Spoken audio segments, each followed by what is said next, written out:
think the song Another One Bites the Dust comes to mind. Benjamin Sesko is apparently leaning towards choosing Man United, and I think deep down a lot of us expected it, but if Newcastle can do one thing and one thing alone, it's just pull away now whilst talks are progressing between Leipzig and them. The fact that Newcastle have made a higher bid for this player that we reading Leipzig are pretty happy with the add-ons and everything included, but there's been no progress made at all with us in last 3, 4, 5 days, and they are still talking to Man United about getting a deal agreed for the player. Tells me one thing and one thing alone: Sesko's head is not with Newcastle, it's with them, and they're probably respecting his wishes and also known that if they accept the Newcastle bid and progress with that, it's not going to go anywhere because the player's not that keen. So with that in mind, I really, really hope in the next couple of days that our offer does not stay on the table. Walk away and don't allow us to get more embarrassed by this. I'm going to repeat myself. I've already said on a video before that someone like Sesko choosing a club like Man United doesn't come as a big surprise to me. Newcastle United are very, very early in their project as a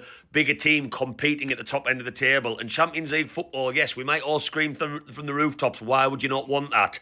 There are still a lot of bigger factors in why a player would come to a totally different country, totally different culture, and a brand and a club like Man United will still have a bit more pull than us. Yes, every fan knows that Man United seems to be a bit all over the place, particularly last season, particularly the season before on the pitch, but off the pitch, it's still known all around the world, and it really annoys me and it really frustrates me. I'm frustrated with this window, yes, massively. Am I angry with this window? Yes, massively. If we rewind back to that Everton game, last game of the season, when all the talk was about this, and I said it numerous times, being the window that we really pushed on, it just hasn't happened. But this deal, and so many others for me, if I take a harsh step back and a reality check, is just a reminder that Newcastle United are under a new ownership and a new project in a different era to when Chelsea were bought out, to a different era when Man City were bought out and they were instantly signing X, Y and Z, 20 new players that suddenly made them one of the biggest clubs in the world overnight because they were winning so many trophies.